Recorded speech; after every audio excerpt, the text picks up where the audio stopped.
أن الأشياء التي كان أعداء الإسلام يأخذونها على الإسلام حينما يعدلون هم قوانينهم كلما عدلوا القانون يلتقي مع وجهة نظر الإسلام. زي أمثلة مثلا كانوا قايمين على الإسلام في مسألة الطلاق،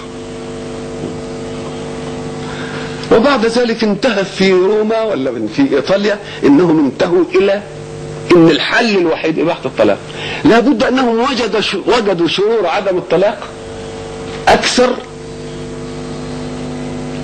عدم الطلاق الشرور بتاعته أكثر من الطلاق، فأباحوا الطلاق. يبقى كلهم يعدلوا إلى هذا، يبقى إذن كل ما بيرتقوا بيستمروا والحياة بتعضهم بواقعها يرجعون إلى نظرية الإسلام.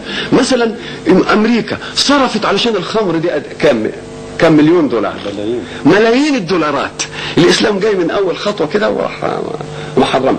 مثلا تعدد الزوجات اللي بيجعلوه من عيب من عيوب الإسلام، دلوقتي بيبحثوا أنهم يرجعوه أحسن من النظام اللي موجود الآن. والقوانين الاقتصادية، إذا نظرت إلى القوانين الاقتصادية وشوف ترقيها تجدها تلتقي مع نظرية الإسلام. فالإسلام جاء من أخسر طريق. ليه؟ لأنه تقنين من يعلم من خلق وتقنين خالق الإنسان. الرسل جاءوا بذلك التنظيم. حين يأتي الرسل بتنظيم فيه أشياء نسميها إحنا في الوسائل التربوية الآن وسائل إيضاح. وسائل الإيضاح دي تنقل الكلام النظري إلى كلام عملي، وتجيب لي ظاهرة، وتجيب لي مثلا في المعمل حاجة وتعمل تفاعل لها وكل شيء، تجيب حديد وتمغنطه، اسمها وسائل إيضاح. معنى وسائل إيضاح إيه؟ أمر مادي معملي يريني صدق القضية النظرية. إذا قلت الحرارة بتمدد الأجسام، كلام النظري قد تصدقني؟ لا. يقول لك هات حلقة يا سيدي ونفت فيها كورة، نفتت الكورة، وبعد ذلك نقول هنسخن الكورة، نحط الكورة أمام الحلقة ما تسقطش. ليه؟ حجم الكورة زاد من الحرارة. يبقى ده كلام معملي، وسيلة إيضاح بينت ليها النظرية. والدين بيجب تشريعات. فالرسول صلى الله عليه وسلم رأى في هذه المرائي أشياء تديله واقع الأوامر المنهجية اللي جايبها التكليف. أول حاجة يجي يعرضها لنا مسألة الفطرة وتغيير الفطرة. عرض عليه كأس من اللبن وكأس من الخمر، فاختار رسول الله كأس اللبن. قال له جبريل هديت إلى الفطرة. إيه يعني هديت إلى الفطرة؟ كأن الفطرة بطبيعتها نقية، لأن اللبن اللي بنشربه من أمهاتنا أو اللبن اللي بنشربه مثلا من البهائم لا صنعة للإنسان فيه أبدا، بناخده كده كما أنزل ولا صنعة فيه، هذه الفطرة. لكن الخمر بناخد رزق من رزق الله حسن، كرم عنب، وبعد ذلك نأتي فنتلفه، نخمره ونخليه ينتن ونخليه يفور. الله، إذا أخرجناه عن فطرته، إذا أخرجناه عن الفطرة بتاعته. ولذلك حينما يعرض القرآن ذلك كان العرب يشربون الخمر ويعملوها سكر، فأقول ومن ثمرات النخيل والأعناب تتخذون منه سكرا. صحيح، هو ياخذ منه سكر ورزقا، إنما شوف الدقة، ورزقا حسنا. فحينما جاء بالرزق وصفه بالحسن، وفي السكر سكت عنه لأنه مش حسن. ما قالش ومن ثمرات النخيل والأعناب تتخذون منه سكرا ورزقا أحسن. كان السكر يبقى فيه شيء من الحسن؟ لا، جاب حسنا عشان يبقى مقابل القبح. كأننا بناخد نعم الله ونتلفها ونخرجها عن الفطرة. إذن قول جبريل لسيدنا رسول الله صلى الله عليه وسلم هديت الفطرة، يعني ان انت ما خدتش حاجة من حاجات ربنا وادخلت عليها عملية افساد.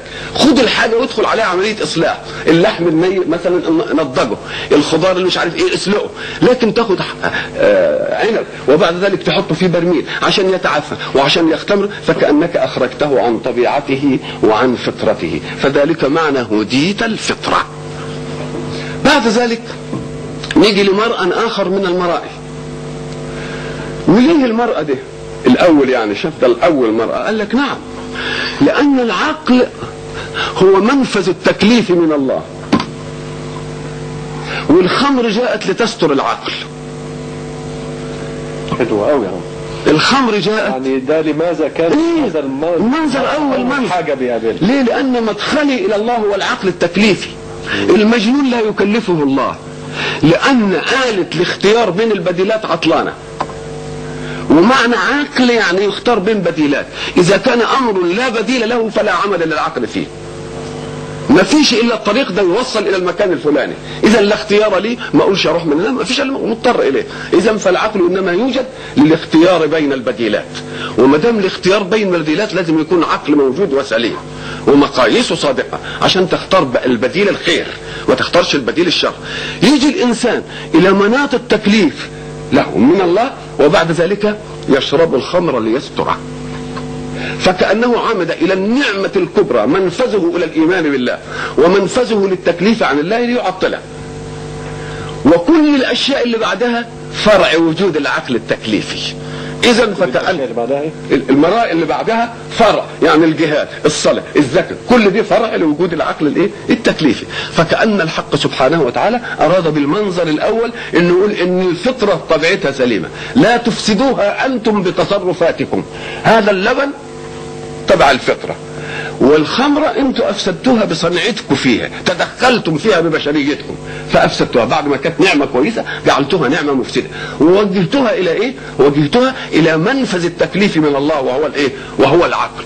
يجي بقى الحق سبحانه وتعالى يقول لك لا، ده انا خلق لك العقل ده علشان تختار فيه بين البديلات. فاذا جيت انت وسترته بالخمر تبقى رددت على الله نعمته الكبرى عليه التي امتزت بها عن الحيوان.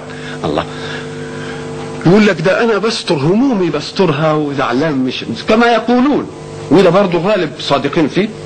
نقول لهم لا، المشاكل لا يحلها ان تهرب منها، انما المشاكل يحلها ان تواجهها. فالحق لا يريد منك ان لا تنسى مشاكلك وتهرب منها وتسترها بالخمر، ولكن واجهها بفكرك. وما دمت تواجهها بفكرك لازم تحافظ على ان فكرك ده يكون كويس، وما دام فكرك يكون كويس لازم تمنع عنه اي شيء يطمس قانون اختيار البديلات فيه. اذا فذلك هو السبب في ان ذلك هو اول منظر من المناظر التي رآها رسول الله صلى الله عليه وسلم. وبعد ذلك مثلا نجد منظر اخر، هذا المنظر الاخر انه لقى قوم يزرعون ويحصدون في وقتها، وبعد ذلك يزرعون ويحصدون في وقتها. فسأل جبريل من هؤلاء؟ قال المجاهدون في سبيل الله. المجاهد لأن الجهاد في سبيل الله ده هو الوسيلة الناقلة لهدي الله إلى خلق الله. الجهاد في سبيل الله هو الانسياح بالدعوة المنهجية التي جاءت من الله إلى القوم، علشان كما هديت أنا يهتدوا إليهم. يقوم دولي لازم تكون لهم ثمرات متعددة. ليه الثمرات المتعددة؟ اشمعنى كل ما يزرعوا يحصلوا في ساعتها؟ أما قال لك لأنهم يجودون بأموالهم ويجودون بأرواحهم. فاللي يجود بماله وبروحه بيجود عند مين؟ بيجود عند الله.